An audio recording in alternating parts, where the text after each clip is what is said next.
மீண்டும் மாதவனின் தமிழை வணக்கம் நிகழ்ச்சியோடு இணைந்திருக்கிறோம். நிகழ்ச்சியின் வாயிலாக சுவாரஸ்யமான பகுதிகளை தொடர்ந்து இப்ப நாங்க இணைந்திருக்கிற பகுதி அதிதி பக்கம். அதிதி பக்கத்தினூடாக பல்வேறு படத்துறை சார்ந்தவர்கள் கலைத்துறையில பயணிக்கிறவங்கள அழைத்து வந்து நாங்க நேர்காணல் பண்றது வழக்கம்.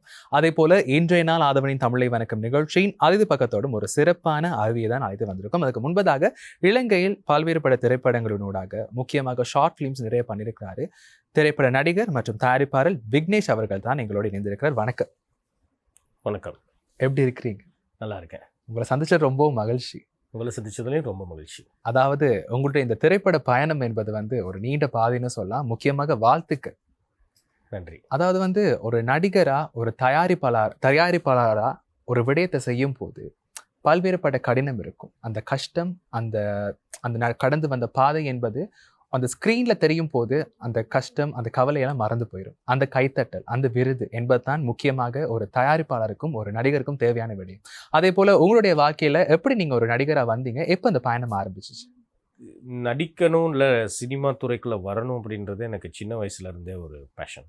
ஸோ ஸ்கூல்ஸ் தான் அதுக்கான ஃபஸ்ட்டு ஸ்டேஜை தராங்க. ஸ்கூல்ஸில் நாடகங்கள்லாம் பண்ணி பிறகு ஸ்கூல் ட்ராமாஸ்லேருந்து அப்படியே ஹையர் ஸ்டடீஸ்க்காக இல்லாட்டி வேற ஒரு விஷயங்களுக்காக நாங்கள் ஊர்களை விட்டு நகரங்களை நோக்கி நகர்ந்து வரக்குள்ள இங்கே கிடைக்கக்கூடிய சில மேடைகள், இப்போ நாடகத்துறையில் லயனல் வென்ட்டில் சில மேடைகள் கிடைச்சிது. அப்போ அதில் ட்ராமாலாம் பண்ணிகிட்டு இருந்தேன். அண்ட் 2014 நினைக்கிறேன் இந்த நாளை இயக்குனர் கலைஞர் டிவியில் போயிட்டுருக்க அந்த டைம் ஒரு ஷார்ட் ஃபிலிம் ஃபீவர் ஒன்று இருந்துச்சு. ஆனால் இப்போ இருக்க மாதிரி ஃபெசிலிட்டிஸ் அப்போ இருக்கலை. அப்போ கொஞ்சம் கம்மியான ஃபெசிலிட்டிஸ் தான் இருந்துச்சு. ஃபோனில் மூவி பண்ணுற அளவுக்கு கூட ஃபெசிலிட்டிஸ் இல்லை அப்போ. So 5D camera, Canon camera, still கேமராவை நாங்கள் அப்போயிலேருந்தே நான் நிறைய ட்ரை பண்ணியிருக்கேன். பட் அது முடியலை. அதுக்கு பிறகு அந்த ஷார்ட் ஃபில்ம் அந்த கல்ச்சர் அப்படியே கொஞ்சம் கொஞ்சமாக ஸ்ரீலங்காவில் எமர்ஜ் ஆனிச்சு. அப்போ நிறைய பேர் படம் எடுத்தாங்க. அதில் எப்படி உள்ளுக்குள்ளே போகணும் அப்படின்லாம் தெரியாது. ஸோ அதில் ஃபஸ்ட்டு நான் எனக்கு எனக்கு ஃப்ரெண்ட்லியாக நான் கிங்ரட்னம் அண்ணா கிட்ட இந்த கோமாளி கிங்ஸ் படம் ரிலீஸ் ஆகிறதுக்கு கொஞ்சம் நாளைக்கு முன்னுக்கே ஒரு ஒரு ஒரு இன்ட்ராக்ஷனில் இருந்தேன். அவரை ஜஃப்னாவில் ஒரு இதில் மீட் பண்ணியிருந்தேன், யாழ்ப்பாணத்தில். அப்போ யாழ்ப்பாணத்தில் மீட் பண்ணி அந்த இவெண்ட்டில் மீட் பண்ண பிறகு அவரை நான் சந்திச்சிருந்தேன். அங்கே ரினோ சாந்த்னு ஒரு பையன் வந்தார் கேண்டியில். அவங்களுக்கு தெரியுமா இருக்கும் ரினோன்னு, வெரி டேலண்டட் பர்சன். இப்போ ரினோ தான் என்னை ஃபஸ்ட்டு ஷார்ட் ஃபிலிம்லாம் அவர்கிட்ட ரெட் அண்ட் மவுஸில் ஒரு சின்ன கேரக்டரில் கேஸ்ட் பண்ணாங்க. அது அங்கே கேண்டியில் ஷூட் பண்ணோம். 3 பேர் தான், நான், அவர், இன்னொரு அவர்கிட்ட ஃப்ரெண்டு.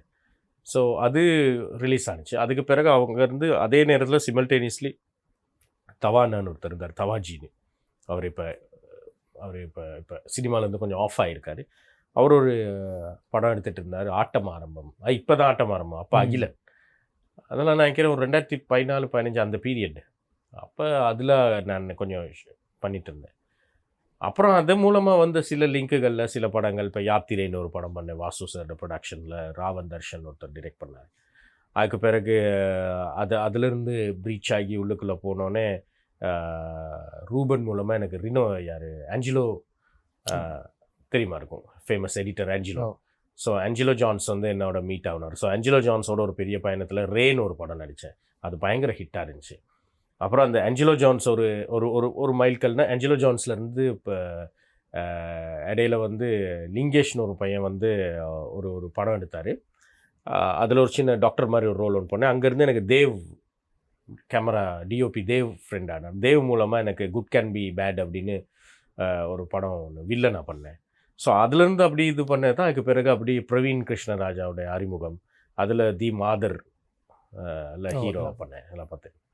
அதுக்கு பிறகு இது இப்படி தான், இதுதான் அந்த பயணம். ஸோ அதுலேருந்து நரேஷ் 5 லிட்டில் ஃபிங்கர்ஸ்னு ஒன்று எடுத்தார். இப்போ இதுக்கு நடுவில் முரளி 800ல் ஆடிஷனுக்கு போனேன். ஆடிஷனுக்கு போகக்குள்ள அது ஆஞ்சலோ மூலமாக தான் எனக்கு அந்த ஆடிஷனே கிடச்சிச்சு. So thankful to him, always grateful to him. அப்புறம் அங்கேருந்து முரளி 800லேருந்து சில கேட்ஸ் அப்படி இப்படியோ எல்லாம் ஓப்பன் ஆச்சு. இப்போ கடைசியாக ஜடம், இவங்க யார், சாந்தா, அவங்க ப்ரொடியூஸ் பண்ண ஜடம், அதை அடுத்த ஒரு மைல்கல்லு கொண்டு போய் விட்டுச்சு. அந்த மாதிரி தான் அது. ஸோ இதுதான் நான் கடந்து வந்த பாதை. ஆனால் இந்த கடந்து வந்த பாதை இது குயிக்காக நடக்கலை. அந்த அந்த நம்ம கேட்ஸ் வந்து ஈஸியா யாருக்குமே ஓபன் இல்ல ஆகாது. ஆமா அது நம்ம தான் அந்த கேட்ஸை போயிட்டு ரீச் பண்ணி டச் பண்ணி தொடச்சி வேணா ஒரு இப்போ நீங்கள் சொன்ன நம்ப மாட்டீங்க நான் ஃபஸ்ட்டு ரினோஷாந்த் படத்தில் வந்து ஒரு சின்ன சைல்டு அப்யூஸ் பண்ணுற கேரக்டர் அது அப்படியே எடுத்து பார்த்தீங்கன்னு சொன்னால் தி மாதரில் அப்யூஸ் பண்ணவங்கள கொலை பண்ணுற கேரக்டர். ஸோ வில்லன் நெகட்டிவ்லேருந்து Change ஹீரோ நெகட்டிவ்க்கு வாரத்துக்கே இவ்வளோ நாள் ஆனிச்சு. ஸோ அது அது அப்படி தான். ஸோ இந்த நெட்ஒர்க்கில் இருந்தோம்னாலே திறமை இருந்துச்சுன்னு சொன்னால் யாருமே மற்றது என்னை பொறுத்த வரைக்கும் திறமைன்றதை தாண்டி நெட்வொர்க்கிங்கை தாண்டி எவ்வளோ டவுன் டு எர்த்தாக இருக்கோமோ எவ்வளோ தூரம் நாங்கள் வந்து அந்த டிரெக்டரை ப்ரொடியூசர்ஸை கோ ஆர்டிஸ்ட்டை அவங்கள எவ்வளோ தூரம் மதித்து அவங்க நேரத்தை எவ்வளோ தூரம் நம்ம ரெஸ்பெக்ட் பண்ணுறோமோ ஸோ அவ்வளோக்கு அவ்வளோ நம்மளோட கிட்ட வருவாங்க. அண்ணா அப்படின்னா ஒரு தடவை கால் ஒரு ஒன் கால்லே அண்ணா இருக்கண்ணாம்பாங்க. இப்போ எனக்காகவே கதை பண்ணுறவங்க இருக்காங்க. ஸோ இது இது இது நெட்வொர்க்கிங்கில் வந்தது தான். தயாரிப்பாளர் ஆகிறேன்னா அது இப்போ தான் நான் ஆரம்பிச்சிருக்க முயற்சி. ஃபஸ்ட்டாக நான் உண்மையாலுமே நடிக்கணும் அப்படிங்கிறத தாண்டி இயக்கணும் அப்படின்னு ஒரு ஐடியாவில் இருந்தேன். நான் படத்தை இயக்கணும், பட இயக்குனர் ஆகணும் அப்படின்னு ஒரு ஐடியாவில் இருந்தேன். ஸோ அப்படி தான் நான் தவாஜிட்டு அந்த ஏடிஐ ஒர்க்கெல்லாம் பண்ணேன். பட் எனக்கு அதுக்கு பிறகு இந்த சச்சினை வச்சு ஒரு படம் பண்ணேன்.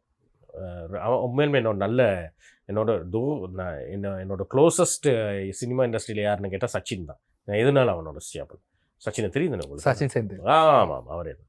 அப்போ சச்சினை வச்சு உண்மையுமே 2 படம் எடுத்தேன். ஆனால் 2யுமே நான் ரிலீஸ் பண்ணல. ஏன்னா அந்த படத்தை எனக்கே பார்க்க முடியல. ஐ மீன் ஸ்டோரியாக நல்லா இருந்துச்சு, ரைட், ஸ்டோரியாக நல்லா இருந்துச்சு. ஆனால் அதில் கற்றுக்க நிறையா இருக்குது. டிரெக்டர் ஆகணுன்றது அந்த பொறுமை, எல்லாத்தையும் விட பொறுமையாக இருக்கணும், எல்லா பிரச்சனையும் ஹேண்டில் பண்ணணும். ஸோ எனக்கு அதை விட ஆக்டிங் பிடிச்சிருக்கு, நல்லா பண்ணுறேன்னு எல்லோரும் சொன்னாங்க. ஸோ அது இல்லை, நான் ஃபஸ்ட்டு உண்மையுமே டிரெக்டர் ஆகிறதுக்கு மட்டும் உண்மையுமே ஒரு நல்ல ஆக்டர் தான். இதை சொல்ல மறந்துட்டேன். நான் 2004 சிறந்த நடிகருக்கான சாகித்ய விருது வாங்கினேன். அப்போ எனக்கு நடிப்பு தான் ஒரு இதில் இருந்து. ஸோ ப்ரொடியூசராக ஏன் வரணும் அப்படின்னா, சும்மா நான் எல்லோரும் சொல்கிற மாதிரி எல்லாத்துக்கும் பிளாட்ஃபார்ம் கொடுக்கணும் அப்படிலாம் இல்லை. இப்போ தமிழ் சினிமா வந்து பிஸ்னஸை நோக்கி போகுது. தமிழ் சினிமா இல்லை, நான் சொல்கிறேன் ஸ்ரீலங்கன் சினிமா அதில் தமிழ் சினிமா ஒரு பிஸ்னஸை நோக்கி போகுது. ஆனால் அதை சரியாக பிச் பண்ணணும், டியூன் பண்ணி பிச் பண்ணால் ஒரு அந்த இடத்த ஒரு அந்த ஷார்ட் ஃபில்ம் இந்த இது ஸ்கேல். இப்போ அது ஒரு இந்த இண்டஸ்ட்ரி அனாலிசிஸ்டுக்கெல்லாம் தெரியும். இப்போ ஒரு இண்டஸ்ட்ரி வந்து இன்ட்ரடக்ஷன்ல இருந்து க்ரோத்துக்கு போயிருக்கு. இப்போ இந்த க்ரோத்லேருந்து ஸ்கேலுக்கு போகணும். இந்த க்ரோத் டு ஸ்கேல் வந்து ரைட் டைம் இது. ஸோ அதனால் ஒரு ப்ரொடியூஸ் பண்ணலாம் அப்படின்னு நல்ல கதைகள் யாரும் வச்சுருக்கவங்கள வச்சு நம்ம பண்ணலாம் அப்படின்னு ஒரு ஐடியாவில் இருக்கேன். நிச்சயமாண்ணா, அழகாக சொல்லியிருந்தீங்க. அதில் ஒரு முக்கியமான விடை சொல்லியிருந்தீங்க இல்லையா? அதாவது வந்து ஒரு நடிகன் ஆகணும், ஒரு மீடியா துறையில் கலை சார்ந்த துறைகளில் பயணிக்கணும்னு சொன்னால் கட்டாயமாக திறமை மட்டும் முக்கியம் இல்லை. அதை சார்ந்து அந்த நெட்வொர்க்கிங், அந்த டவுன்வர்த்தாக இருக்குன்றது வந்து எந்தளவு தூரம் முக்கியம். அது இருந்தால் தான் இந்த இண்டஸ்ட்ரியில் அழகாக சர்வைவ் பண்ண முடியும்னு சொல்லியிருந்தீங்க.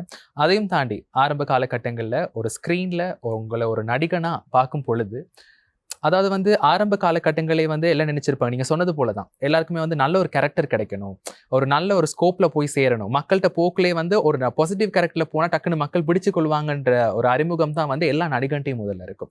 அதே போல தான் உங்களை நீங்கள் ஆரம்பத்தில் சொன்னது போல் அந்த ஒரு அப்யூஸ் பண்ணுற மாதிரி ஒரு கேரக்டர் தான் வந்து உங்களுக்கு ஆரம்ப படமாக இருந்துச்சு. அது எப்படி நீங்கள் நடிச்சிங்க? அதை வந்து ஒரு நடிகனாக ஃபர்ஸ்ட் டைம் ஒரு ஸ்க்ரீனுக்கு அப்பியர் ஆகும் போது, ஒரு கேமரா ரோலிங் ஆக்ஷன் சொல்லும் போது அந்த தருணம் உங்களுக்கு எப்படி இருந்துச்சு அந்த ஃபர்ஸ்ட் டைம்? இல்லை அது வந்து ஒரு டீப் அண்டர்ஸ்டாண்டிங்கில் வருது. அப்படி பார்க்க போனால் இப்போ நீங்கள் ஜடம் படத்தில் வந்து ரொம்ப கொடூரமான ஒரு வில்லனாக இருந்தேன். சரி, கம்ப்ளீட்லி சேஞ்ச். ஸோ இது வந்து நம்ம எப்படி கன்சியூம் பண்ணிக்கிறதுன்னு இருக்கு. இல்லை, மாசிங்க அந்த மொமெண்ட் இப்போ உங்களுக்கு எப்படி இருந்துச்சு? அந்த ஃபர்ஸ்ட்டாக ஒரு நடிகனாக அந்த கேமரா முன்னுக்கு இருக்கும் பொழுது அந்த ஆர்வம், அந்த பயம், சில பேருக்கு ஆரம்பிக்கும் போது ஒரு பயம் இருந்தது. இல்லை எல்லாமே ஓவர் டூயிங் தான். ஒவ்வொரு எக்ஸைட்மெண்ட்டில் நான் வந்து டக்குன்னு எடுத்தோம். அதில் வந்து ஸ்மோக் பண்ணுற சீன் வரும். இப்போ அதில் வந்து அந்த நம்ம நினச்சிட்டு இருப்போம் கேமராவில் அப்படி அந்த புகையை அப்படி ஃபுன்னு விட்டோம்னா அது அந்த வில்லன் மாதிரி அப்படி இதுலேருந்து இப்படி வெளியில் வருவான் அப்படின்னு. அப்படிலாம் ஒன்றுமே வரல, நம்ம புஷ்ஷுன்னு விட்டோம், அவன் எடிட்டில் தூக்கிட்டான். சரியா, அந்த மாதிரி. அதை விட என்னன்னா எல்லாமே ஓடுவீங்க. இப்போ சாகிற மாதிரி ஒரு சீனில் வந்து செத்து போகிற மாதிரி நடிக்கிறோம் ஃபஸ்ட்டு படத்தில் சொல்கிறேன். அப்போ பண்ணி படுத்தோடனே நான் மூச்செல்லாம் அப்படி இறுக்கிட்டு இருந்தேன். தெரியாது தானே, இப்போ நமக்கு தெரியும். அவங்க வந்து ஆக்ஷன் சொன்ன பிறகு ப்ரீத் இன்னு அவன் கேமரா இலக்க சொல்லுவான். அப்போ இன்னும் வச்சுக்கிட்டா சரி. அது ஸோ ஒரு எக்ஸைட்மெண்ட் தான், ஓவர் எக்ஸைட்மெண்ட். ஆனால் அதுக்கு நான் நல்லா ப்ரிப்பேர் ஆகி போனேன். ஆனால் அன்னைக்கு எப்படி நான் அந்த ப்ரிப்பரேஷன் அந்த எக்ஸைட்மெண்ட்டில் போகிறேனோ அதே மாதிரி தான் இன்றைக்கும் அந்த ப்ரிப்பரேஷன் எக்ஸைட்மெண்ட்டில் போவேன். ஸோ ப்ரிப்பரேஷன் அண்ட் எக்ஸைட்மெண்ட்டில் இந்த எக்ஸைட்மெண்ட்டை நான் சொல்கிறது வந்து ஓவர் டூயிங் இல்லை. நான் அளவுக்கு அதிகமாக பண்ணிட்டேன், இந்த பாரு நான் கேமரா கொண்டு அதெல்லாம் இல்லை. நான் சொல்கிறேன் ஓவர் டூயிங்னா இந்த எக்ஸைட்மெண்ட்னா நான் சொல்கிறேன் அந்த இது எப்படி இன்றைக்கி நமக்கு சேலஞ்சாக இருக்க போகுது, இதில் நம்ம இது பண்ணணும் அப்படின்னு. ஸோ ஃபஸ்ட் டே வந்து கொஞ்சம் ஒரு ஒரு ஒரு நர்வஸ் மாதிரி இருந்துச்சு. ஆனால் அது அப்படியே கூல் ஆயிடுச்சு. கட்டாயமா. அதாவது வந்து நீங்க சொன்ன மாதிரி தான். ஆரம்பிக்கும் ஒவ்வொரு திரைப்படம், நடிகனா இருந்தாலும் சரி, மீடியா துறையில பயணிக்கிறவங்களா இருந்தாலும் சரி, அந்த ஒவ்வொரு மொமெண்ட், அந்த ஒவ்வொரு வாய்ப்பும் தான் வந்து ஃபர்ஸ்ட் டைமா பார்க்கறதா இருந்தா, அந்த விஷயத்த வந்து நம்ம அழகா செஞ்சு முடிக்கிற ஒரு தன்மை வந்து எங்கள்ட்ட இருக்கும். அதையுமே தாண்டி வந்து ஒரு நடிகனாகவும், ஒரு தயாரிப்பாளராகவும் இருந்து நிறைய விஷயங்களை சாதிக்கிறதுக்கு மக்களுக்கு தன்னுடைய நடிப்பு திறனையும், தன்னுடைய டிரெக்டிங்ல வந்த ஒரு திரைப்படத்தையும் கொடுக்கறதுன்றது சாதாரணமான விடயமே கிடையாது. அந்த மக்களுடைய கைத்தட்டல வாங்குறது சாதாரண விடயமே கிடையாது. அவங்க மனதில் இடம் பிடிக்கிறது சாதாரண விடயமே கிடையாது. அது கொடுக்கிற தன்மை அந்த நடிப்புல மட்டுமே தான் கலந்திருக்கும்னு சொல்லுவாங்க. அதே போல இந்த அளவு தூரம் பயணிக்கிறதுக்கு முக்கியமா உங்களுடைய வாழ்க்கை பயணம்ன்றது நீண்டது, திரைப்பட பயணம்ன்றது ஒரு நீண்ட பாதைன்னு சொல்லலாம். அதுல முக்கியமாக இந்த அளவு தூரம் பயணிக்கிறதுக்கு நீங்க என்னென்ன மாதிரி சவால்களை வந்து எதிர்கொண்டீங்க? இதுல சேலஞ்சஸ் வந்து இப்படிதான். ஒரு டைமை அலோகேட் பண்ணுறது ஒரு பெரிய சேலஞ்ச். இப்போ இது என்னன்னா, சிலர் வந்து சீரியஸாகவே படம் எடுப்பாங்க. அவங்கள்ட்ட நம்ம சீரியஸாகவே கமிட் பண்ணலாம். பிரவீன் மாதிரி, நரேஷ் மாதிரி, நம்ம ஒரு யார் இப்போ யார் ஆதவன் ஒருத்தர் இருக்கார், அவர் அப்புறம் அந்த ஜித்தேன், இவங்கெல்லாம் வந்து சீரியஸாகவே படம் எடுக்கிறதுக்கு சீரியஸாகவே உழைக்கிறாங்க. நம்ம சீரியஸாக நம்மளை கமிட் பண்ணலாம். சில பேர் வந்து கமிட்மெண்ட் இல்லாமல் சீரியஸ் இல்லாமல் வந்து ஒரு ஜஸ்ட் நார்மலாக இல்லை படம், ஆனால் ஒரு கதை இருக்குன்னு ஃபோனில் கதையை சொல்லுவாங்க. ரைட், அது இன்னோயிங்காக இருக்கும். ஃபோனில் எப்படி கதை சொல்ல முடியும், நேரில் தான் சொல்ல முடியும். ஸோ அந்த மாதிரி இருக்கும். ஆனால் சேலஞ்சஸ்ன்னு சொன்னீங்கன்னா, இப்போ இதெல்லாம் வந்து கன்ஸ்ட்ரைன்னு சொல்லலாம். சேலஞ்சஸ்னால் இதில் வந்து எனக்கு இந்த டைமை ஸ்விட்ச் பண்ணிக்கிறது மட்டும் தான் சேலஞ்சாக இருந்துச்சு. மற்றபடி பேமெண்ட்டோ இல்லாட்டி வருமான குறைவுகளோ அதெல்லாம் ஒன்றுமே இல்லை. ஸோ ஆனால் முக்கியமாக வந்து சில சமயம் வந்து சில எனக்கு கசப்பான அனுபவங்கள் நடந்திருக்கு. ஆனால் ரொம்ப பெருசாக இல்லை. கசப்பான அனுபவங்கள் உங்களுக்கு அது சொல்லணும்னு இல்லை. அது ஏன் மேலே பிழை இல்லை, அது அவங்கள்ட்ட இன்டர்னல் இருக்கிற ஒரு பிரச்சனை. அது என் மேலே காட்டப்பட்டது அல்லது என் மேலே இது அதையும் நான் அப்படி வந்து கடந்து போயிடுறது தான். ஏன்னா நான் எப்பயுமே வந்து ஒரு லைஃப் எனக்கு கற்றுக் கொடுத்த ஒரு விஷயம். லைஃப் எதையுமே சேலஞ்சாக பார்க்காத. ரைட், ஆசைப்பட்டு செய்கிற ஒன்றில் அதில் எந்த சவால்கள் வந்தாலும் பரவாயில்ல, அதை தாண்டி தான் நம்ம போய் ஆகணும். அதனால் அதை ஒரு பெருசாக நான் இதுதான் என்னுடைய சவால் அப்படிலாம் நான் ஒன்றுமே பார்த்ததில்ல. ஐ வாஸ் வெரி கூல், எல்லாத்துலேயுமே கூல். சில சமயம் சில இந்த நீங்கள் சொல்கிற மாதிரி இந்தியா படங்கள் எல்லாம் இப்போ கூப்பிட்டு கமிட் பண்ணி எல்லாம் பண்ணிவிட்டு அதுக்கு பிறகு வேறு யாராவது போட்டிருப்பாங்க. அது நடந்திருக்கு. அது ஒரு இதாக பண்ண அதை நார்மலாக எடுத்துகிட்டு போயிட்டே இருக்க வேண்டியது தான். அதாவது இது துறை சார்ந்து பயணிக்கிறவங்களுக்கு அந்த தன்னம்பிக்கை வந்துட்டாலே போதும். ஏன்னா நிறைய பேர் இருப்பாங்க, இது நமக்கு கிடைக்க வேண்டிய வாய்ப்பு இந்த இடத்துல கிடைக்கலையே, நமக்காக செய்ய இந்த ஒரு பயணம் இங்கே வந்து நம்மளால தொடர முடியல என்ற ஃபெடப் ஆகுறதை விட வந்தாலும் பார்த்துக்கலாம் அப்படின்ற ஒரு மனப்பாங்கு இருந்தா நிச்சயமா எல்லா வேலையும் அழகா செஞ்சுட்டு போகலாம். ஆமாம், அந்த ஃபெடப் ஏன் தெரியுமா வருது?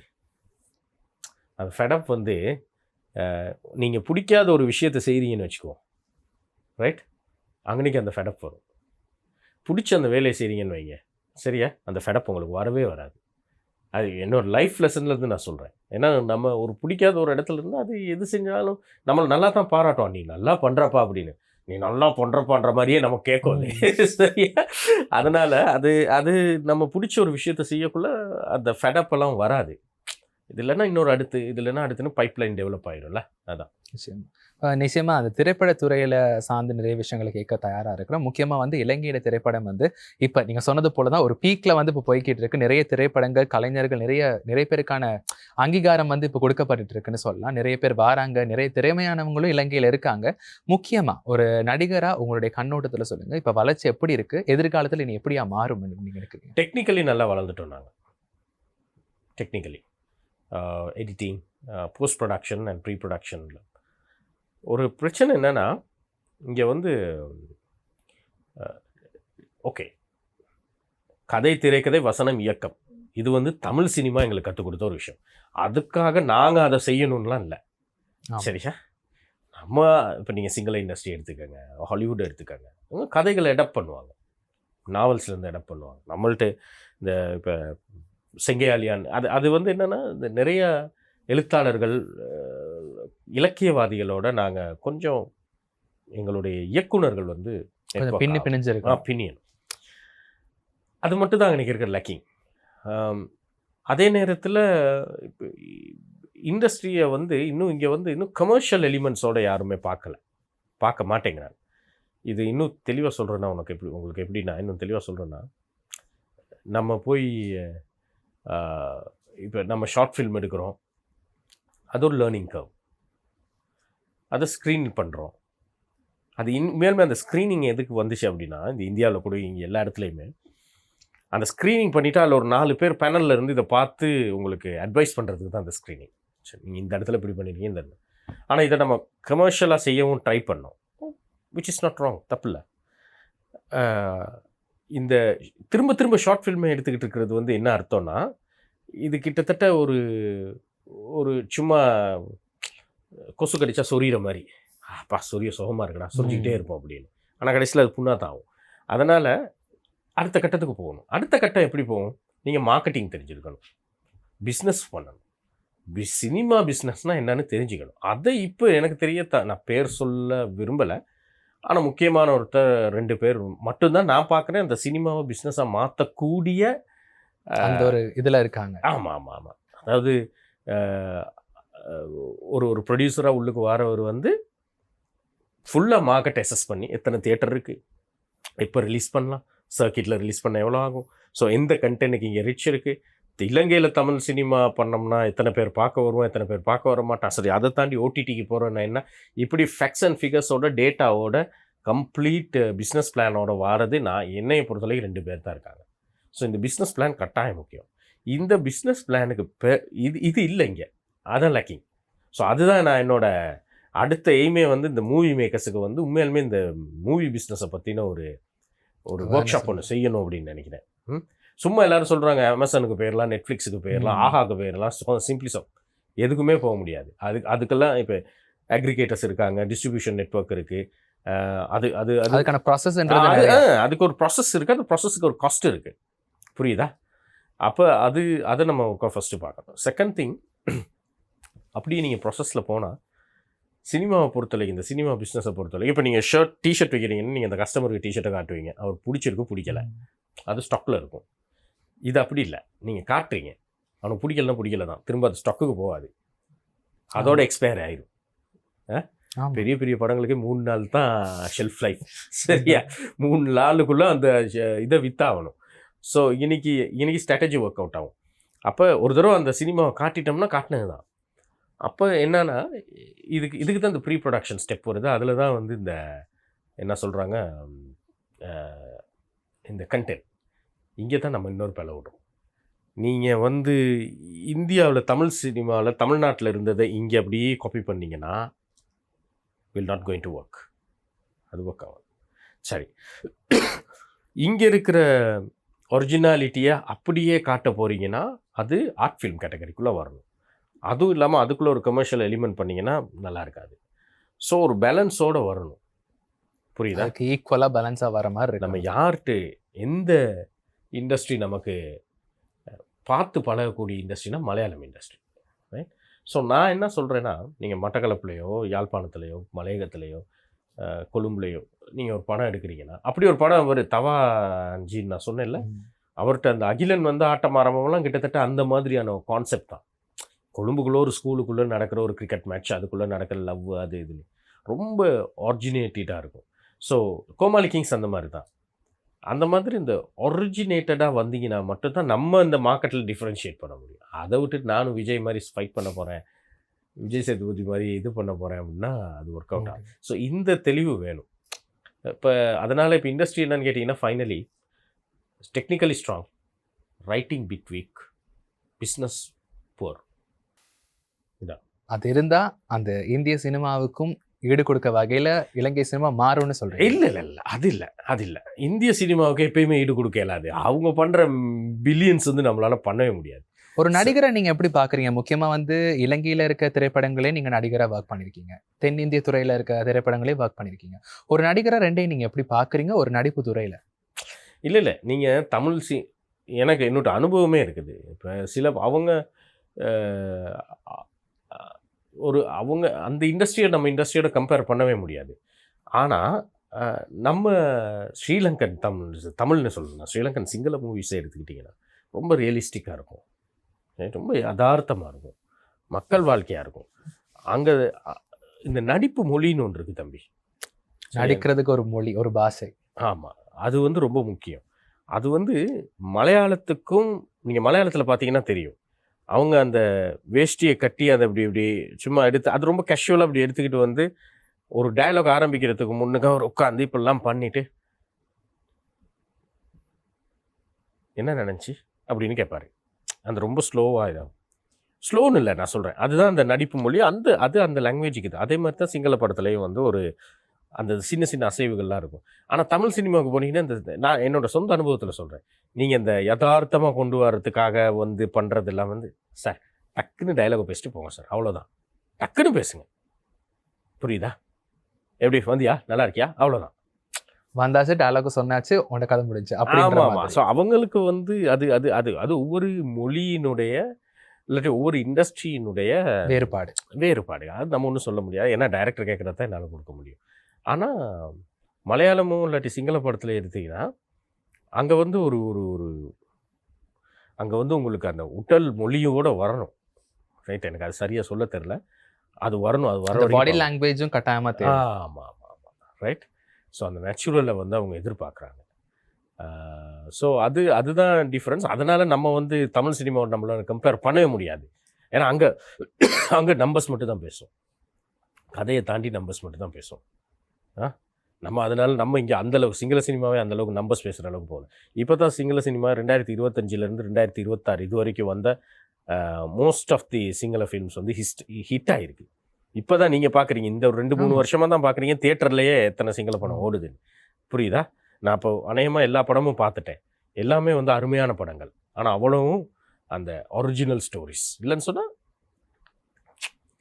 ஒரு யதார்த்தமான கிரியேட்டிவோட இருக்கு. இங்கே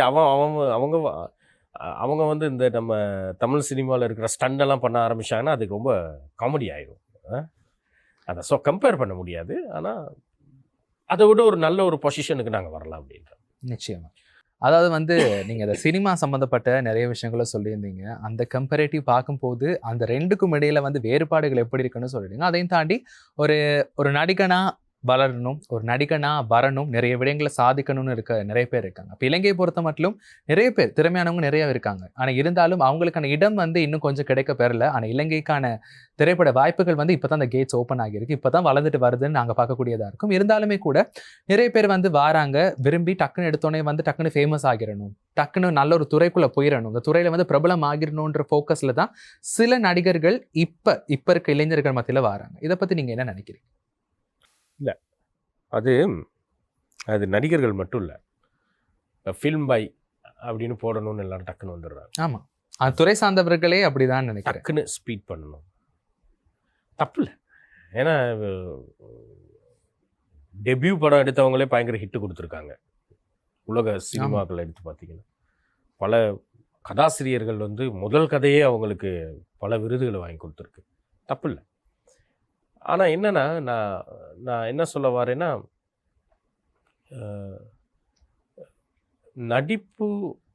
நடிகனாகணும் அப்படின்னு வந்தீங்கன்னா அது கொஞ்சம் பொறுமை தேவை, ரைட்? ஏன்னா ஸ்ரீலங்காவில் வந்து அப்படி ஒன்றும் ஒரு பெரிய இண்டஸ்ட்ரி இல்லை. தமிழ் சினிமாவிலே அப்படி இல்லை, நீங்கள் பக்குன்னு போயிடனோடனே அப்படி டக்குன்னு இடத்த கொடுக்க மாட்டாங்க. எல்லாத்துக்குமே காலம், குழந்தை பிறக்கிறதுக்கும் 10 மாதம் ஆகும், அந்த புள்ள எலும்பி நடக்கிறதுக்கு 5 வருஷம் ஆகும். ஸ்கூலில் 10 வருஷம் நம்ம ஸ்பெண்ட் பண்ண ஓலெவல் முடிக்க, ஒரு டிகிரியை வாங்குறதுக்கே நமக்கு 15 வருஷம் ரன்னிங் இருக்குது. ஸ்கூல் முடித்து ஏ லெவல் முடித்து ஹையர் ஸ்டடீஸ் போயிட்டு தான் டிகிரி வாங்கும். அதே மாதிரி தான் இருக்கும் இந்த கிராஜுவேஷன் பாத்தேன்னு சொல்லுவாங்க. இந்த கிராஜுவேஷன் பாத்தே யாருக்குமே டப்புன்னு எக்ஸ்ட்ரேட் பண்ணி வராது. இயக்குனர்களுக்கு நான் என்ன சொல்கிறேன்னா, இப்போ நடிகர்களுக்கு வந்து முடிஞ்ச அளவு இந்த மிரர் ப்ராக்டிசஸ், இந்த சின்ன சின்ன ஆக்ட்ஸுகள் இதுகள்லாம் பண்ணுங்க. இமிட்டேட் பண்ணாதீங்க. இந்த டிக்டாக் இப்போ என்னை கேட்பாங்க, அதுதான் ஏன் இந்த நீங்கள் அடுத்த கேள்வியாகவே இருக்குது. இல்லை என்னை கேட்பாங்க, ஏன் நீங்கள் டிக்டாக் பண்ணுறதில்ல, ஏன் நீங்கள் வந்து யூடியூப்பில் vlogs இல்ல. பண்றது இல்ல. அது vlogs பண்ணுறது வந்து வேற விஷயம். அதுக்கு நீங்கள் சப்ஜெக்ட் நாலேஜ் இருக்கணும். சும்மா இன்னைக்கு ஆமா. அது வேற. ஆனால் நான் சொல்கிறேன், இந்த டிக்டாக் பண்ணுறதோ இமிட்டேட் பண்ணுறது வந்து ஒர்க் அவுட் ஆகாது. ஸோ அது வந்து ஆக்டிங் வந்து நீ ஸ்கூலுக்கு போயிட்டு தான் ஆக்டிங் வரும்னு சொல்ல முடியாது. சரியா? சில பேர்கிட்ட கேட்டிங்கன்னு சொன்னால் சில நடிகர்கள்லாம் நடிகர்களே இல்லைன்றுவாங்க. பெரிய பெரிய ஸ்டார்களையே வரலாம் என்ன நடித்தார், தர படங்களையும் சும்மா அதே மாதிரி தான், தாடியை கூட ட்ரிம் பண்ண மாட்டார், அதே மாதிரி வந்து ஸ்டன் என்ன சர்க்கஸ் கட்டிட்டு போனார் அப்படிம்பாங்க நிறைய வித்தகர்கள்ட்ட கேட்டிங்கன்னா. இப்போ அதே மாதிரி இந்த இவங்கள்ட்ட சில பேர், உங்களுக்கு தமிழ் இதுலேயே நான் எக்ஸாம்பிள் பண்ணுறேன், எம்எஸ் பாஸ்கர் பார்த்துக்கிட்டே இருக்கலாம் அவங்களோட ஆக்டிங்கு. அப்படி இருக்கும். நாசர் அப்படி இருக்கும். அதனால் ஆக்டிங்கிறது வந்து பயிற்சி தான், ப்ராக்டிஸ் பயிற்சி. இயக்குனர்களுக்கு ஒரு விஷயம் இருக்குது. இலங்கையை பொறுத்தவரைக்கும் நீ இயக்குனர் ஆகணும்னு வர்றீங்க அப்படின்னா போய்ட்டு ஒரு ப்ராப்பராக ஒரு ஸ்கூலில் படிச்சுட்டு வாங்க. ஸ்ரீலங்கா டெலிவிஷன் ட்ரைனிங் இன்ஸ்டியூட் இருக்குது. இல்லைன்னா இந்தியாவில் போயிட்டோ இல்லாட்டி எங்கேயோ ஒரு கணக்கான ஒரு ட்ரைனிங் வந்து ஒரு 1 year தேவை.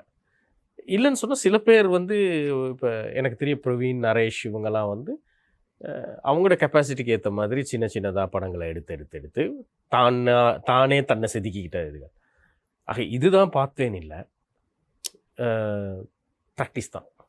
அதை தாண்டி எனக்கு எந்த அட்வைஸும் சொல்கிறதுக்கு இல்லை, ப்ராக்டிஸ். நிச்சயமா நீங்கள் சொன்னது மாதிரி தான், அந்த திறமை என்பது தேவை, அந்த ப்ராக்டிஸ், அந்த எக்ஸ்பீரியன்ஸ்ன்றதும் தேவை. அது இருந்தால் மட்டும் இந்த துறையில் பயணிக்க முடியும்னு சொல்லியிருந்தீங்க. அதையும் தாண்டி வந்து நீங்கள் சொன்ன கேள்விக்கு எதிராக ஒரு கேள்வி, அதாவது வந்து நீங்கள் சொன்னது போல் வந்து நிறைய பேர் இப்போ எமிடேட் பண்ணுறது போல் சோஷியல் மீடியாஸை பயன்படுத்தி வந்து சில பேர் வந்து திரைப்படத்துக்கான அங்கீகாரம் வந்து அவங்களுக்கு கிடைக்கப்படுது. இலங்கை சினிமாவில் இருக்கு அது எனக்கு தெரியலை, ஆனால் தென்னிந்திய சினிமாவில் அப்படி ஒரு வரவேற்பு அவங்களுக்கு இருக்குது. அதை நீங்கள் எப்படி பார்க்குறீங்க? டக்குன்னு இன்ஃப்ளூயன்ஸ் ஆகிடுறாங்க, இருந்து அவங்க நிறைய கண்டென்ட் போட்ட பிறகு வந்து அவங்களுக்கான வாய்ப்பு என்பது, அவங்களுக்கான கேட்ஸ் என்பது டிரெக்டாக ஓப்பன் ஆகுது. அதை நீங்கள் எப்படி பார்க்குறீங்க? இல்லை அது வந்து வேணா ஒரு கேட்டு தான் ஓப்பன் ஆகும். பயணம் போக முடியறதுக்கு எவ்வளோ தூரம் ஹெல்ப் பண்ணணும்னு எனக்கு சொல்ல முடியாது. கேட் ஓப்பன் ஆகிறது ஒரு விஷயம், அது ஒன்று.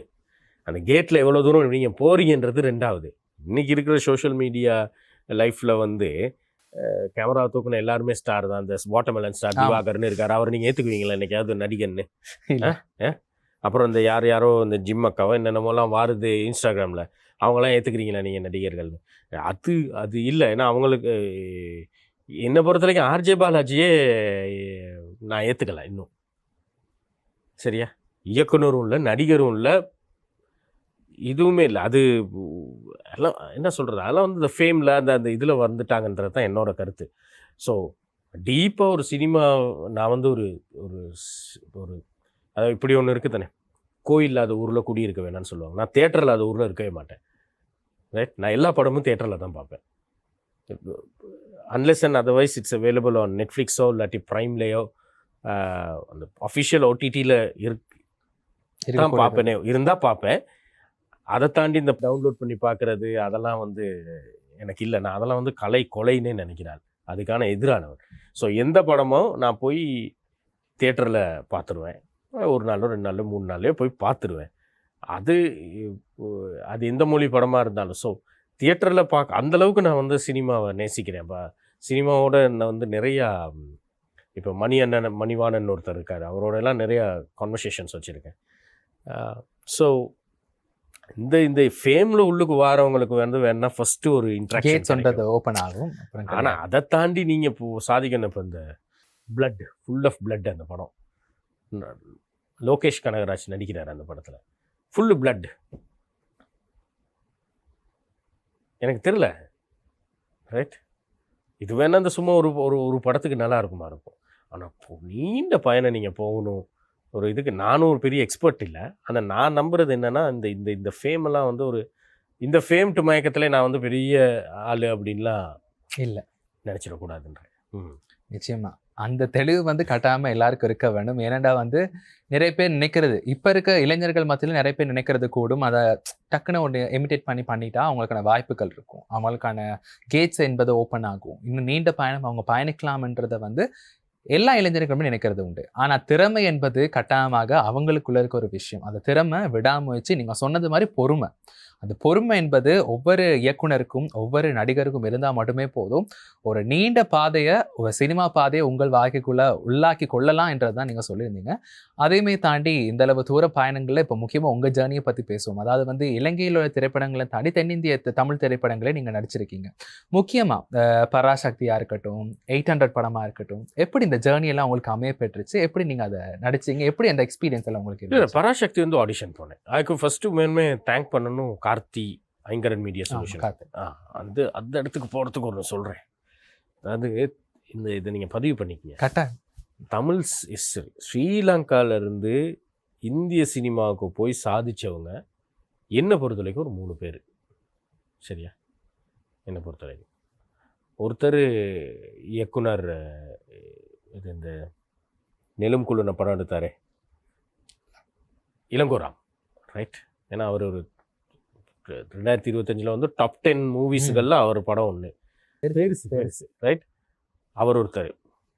ரெண்டாவது வந்து நான் என்னை பொறுத்த வரைக்கும் சொல்லுவேன், இவர் நம்ம கார்த்தி, ஐங்கரன் மீடியா சொல்யூஷன். ஏன்னா ஒரு ப்ரொடக்ஷன் கம்பெனியை அதுவும் இத்தனை projects back to back projects பண்ணி சக்ஸஸ்ஃபுல்லாக பண்ணியிருக்காங்க. ஸோ இது இப்போ பேக் டு வருவோம் உங்கள் விஷயத்துக்கு. இது சான்ஸ் எப்படின்னா ஆடிஷன் போய் தான். யாருமே என்னை கூப்பிட்டு நீ வா நடிக்கலாம் அப்படிலாம் இல்லை. ஸோ ஆடிஷன் போகக்குள்ள நாங்கள் கிளிக் பண்ணிக்கிறது தான். முரளி 800 வந்து அது வந்து ஒரு ஜேர்னி இல்லை, அது வந்து அது அது ஒரு மறக்க முடியாத ஒரு படம். க்ரைசிஸ். உண்மையாக சொல்கிறேன், நீங்கள் வந்து இந்த ப்ராஜெக்ட் மேனேஜ்மெண்ட் படிக்கிறாக்கள், ரைட்? இல்லைன்னா ப்ராஜெக்ட் மேனேஜ்மெண்ட் மாஸ்டர்ஸ் செய்கிறவங்கள, பிஎம்பி செய்கிறவங்களுக்கு ஐடியல் கேஸ் ஸ்டடி முரளி 800. நான் அது முரளிக்கிட்டே சொல்லியிருந்தேன். என்னென்னா ஒரு க்ரைசிஸ் நேரத்தில் எப்படி ஒரு ப்ராஜெக்டை ரன் பண்ணாங்க. எக்கனாமிக் க்ரைசிஸ்ங்க, பெட்ரோல் இல்லை, சாப்பாடு இல்லை, வந்தவனுக்கெல்லாம் போகிறதுக்கு வழி இல்லை. அதுக்குள்ளே எப்படி ரன் பண்ணாங்க ஒரு ப்ராஜெக்டை, அதுவும் காஸ்ட் எஃபெக்டிவாக ரன் பண்ணியிருக்காங்க. புரியுதா உங்களுக்கு? ஹோட்டல்ஸ்லாம் கரண்ட் இல்லை, ஆமாம், ஜென்ரேட்டர் வச்சு எடுக்கணும். ஸோ அது அப்படி தான் நடந்துச்சு அந்த ப்ராஜெக்ட். அதில் வந்து ரொம்ப சுவாரஸ்யமான நல்ல friendly co-workers, friendly things, very happy. அந்த மேன்மே அந்த படத்துக்கு நான் அந்த படத்தோட டீமுக்கு வந்து கிரேட்ஃபுல்லாக இருக்கணும். என்னை இந்தியாவுக்குலாம் எடுத்தாங்க நடிக்க. ஸோ அவங்களே ஃப்ளைட் டிக்கெட்லாம் போட்டு. So it was good. நல்ல டீம். பராசக்தியை பொறுத்த வரைக்கும் எனக்கு இன்ட்ராக்ஷன் வந்து ஒரு நாள் தான். ஆனால் அந்த டீமில் இருந்தாங்க ஏடி சிவா, மென்டோ, இவங்கெல்லாம் வந்து ரொம்ப ஃப்ரெண்ட்லி ஆகிட்டாங்க. ஈவன் நான் வந்து சரி அது கொடுங்க சொல்லக்கூடாது இல்லை, நான் சொல்கிறேன் அதில் நடித்த முக்கியமான ஒரு நடிகரோட எனக்கு ஒரு நீண்ட நேரம் நான் வந்து அவரோட 2 நாள் கிட்ட அவரோட தொடர்பு காய்ச்சிக்கிட்டு இருந்து, அவர் என்னோட கொஞ்சம் அவர் வீட்டுக்கு அங்கே வர சொல்லி நான் போய் அதெல்லாம் நான் பப்ளிக்கில் மீடியாவில் போஸ்ட் பண்ணலை. பட் நான் சொல்கிறேன் அப்படி ரொம்ப ஃப்ரெண்ட்லியானோம். அதனால் அது என்னை பொறுத்த வரைக்கும் நான் அங்கே வந்து 2 படத்துலையுமே நிறைய கற்றுக்கிட்டேன். இப்போ கற்றுக்கிட்டேன் இன் சென்ஸ் லைக் அது உண்மையுமே அப்படி தான் இருக்கணும் ஒரு ப்ரொடக்ஷன். நீங்கள் அந்த ஸ்கேலில் செய்கிறேன்னா அப்படி தான் இருக்கும், அந்த தான் இருக்கணும் என்று சொல்லுங்கள். ஆமாம், நிச்சயமா. அதாவது வந்து நடிகரை தாண்டி உங்களை வந்து நாங்கள் ஒரு தயாரிப்பாளராக வந்து பார்க்கறதுக்கு தயாராகிறோம். முக்கியமாக வந்து உங்களுடைய அந்த விக்னேஷ் ஸ்டோரிஸ் என்ற ப்ரொடக்ஷன் நீங்கள் ஆரம்பிக்க இருக்கீங்க. இன்னும் கொஞ்ச நாளில் ஆரம்பிச்சுட்டு இருந்தாலும் அந்த அதில் மூலமாக இன்னும் பல்வேறுபட்ட விஷயங்களை வர்றதுக்கு நாங்களும் ஆவலாக இருக்கோம். முக்கியமாக இதன் மூலமாக நீங்கள் செய்யக்கூடிய விஷயங்களை என்னென்ன எதிர்பார்த்து செய்ய இருக்கீங்க, என்னென்ன கொடுக்கணும்னு விரும்புகிறீங்க தமிழ் சமூகத்துக்கு? என்ன செய்ய, லாபம் மட்டும்தான்,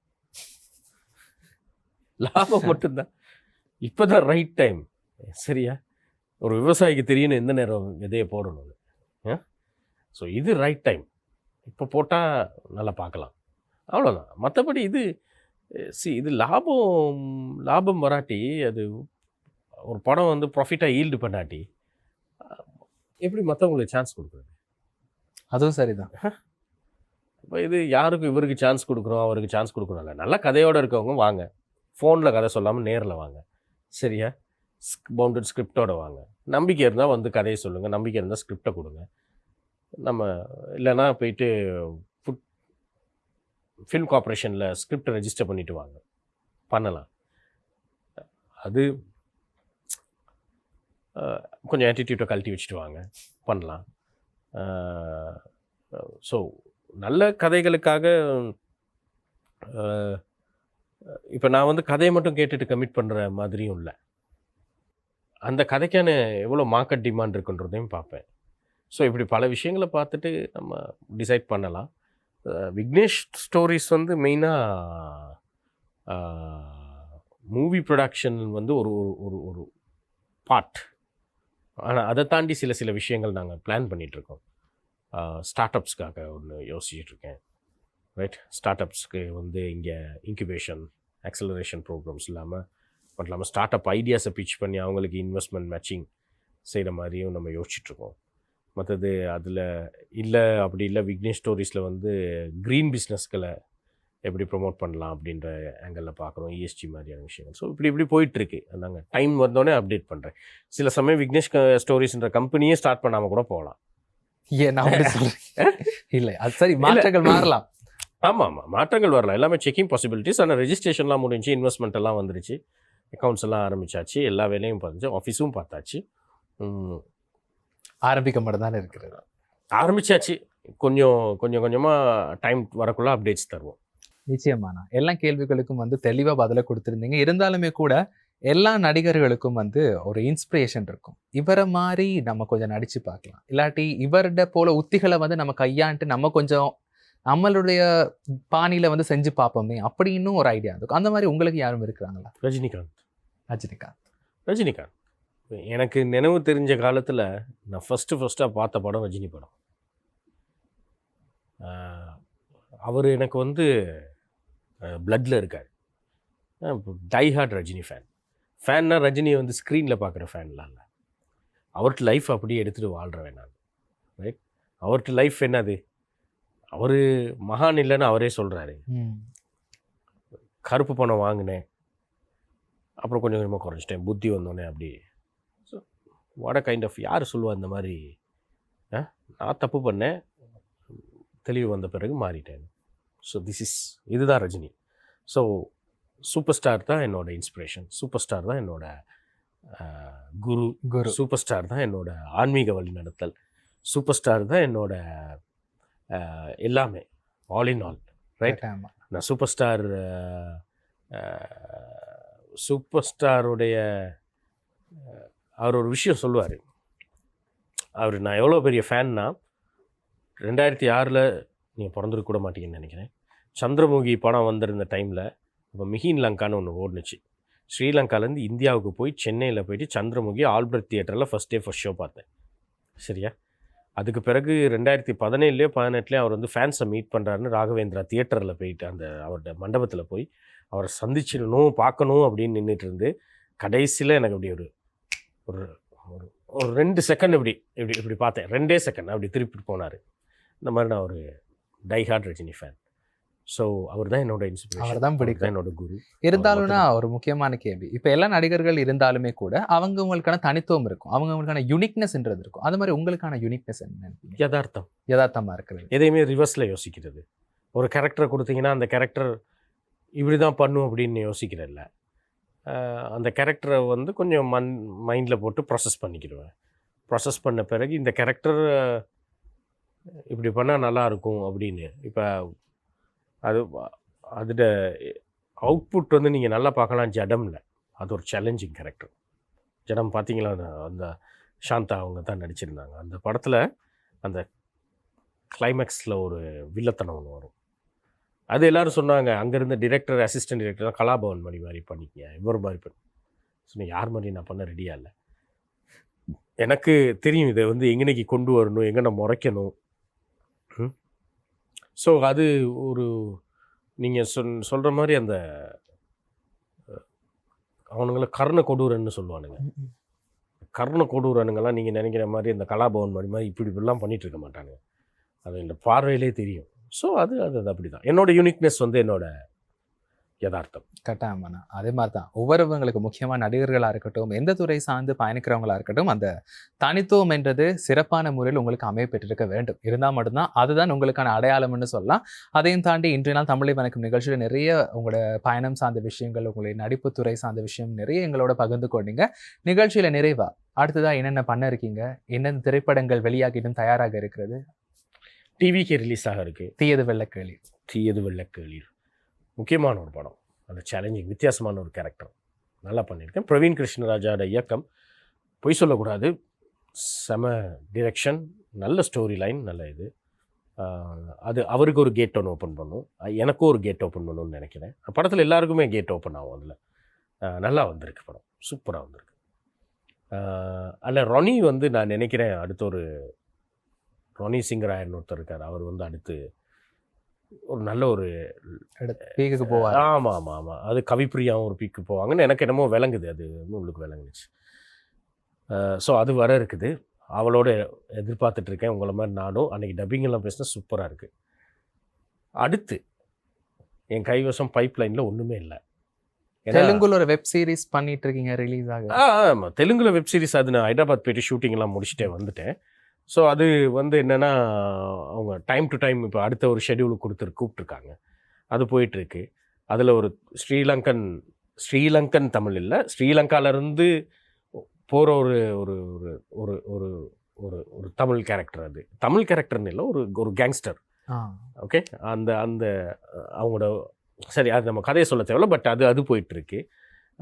அது எப்போ ரிலீஸ் ஆகும் என்ன ஏதுன்னு எனக்கு தெரியலை. ஆனால் அது இப்போ ஒரு 3-4 மாதமாக போயிட்டுருக்கு. தென் அடுத்து பைப்லைனில் ஒன்றுமே இல்லை. ஏன் இல்லை அப்படின்னா, நான் வந்து ஒரு சின்ன பிரேக் எடுக்கிறேன். ஓகே, துறையில் இருந்தா. ஆமாம், தீயது வெள்ள கேளீர் வந்த பிறகு ஒரு சின்ன பிரேக். ஏன்னா ஒன்று விக்னேஷ் ஸ்டோரிஸில் ஃபோக்கஸ் பண்ண இருக்குது, மற்றது இந்த ஸ்கேல் அப்னு ஒன்று இருக்குது.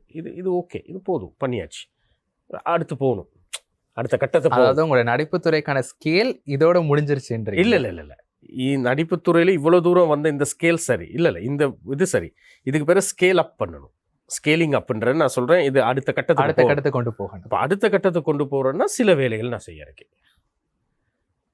அதே மாதிரி பைப்லைனில் இருக்கிறது வந்து ஆதவன் வரதராஜான்னு ஒருத்தர் இருக்காரு, ஆதவன் வரதராஜ். அவர்கிட்ட ஒரு படம் ஒன்று பண்ணிட்டேன், அது ஒரு ஷார்ட் ஃபில்ம் மாதிரி, ஒரு மிட்லென்த் மாதிரி இருக்குது, அது இருக்குது இப்போ வர்றதுக்கு. அதை தாண்டி இப்போதைக்கு இந்த வருஷம் 2026 டிவிக்கே மட்டும் தான் நடிச்சிருக்கேன்.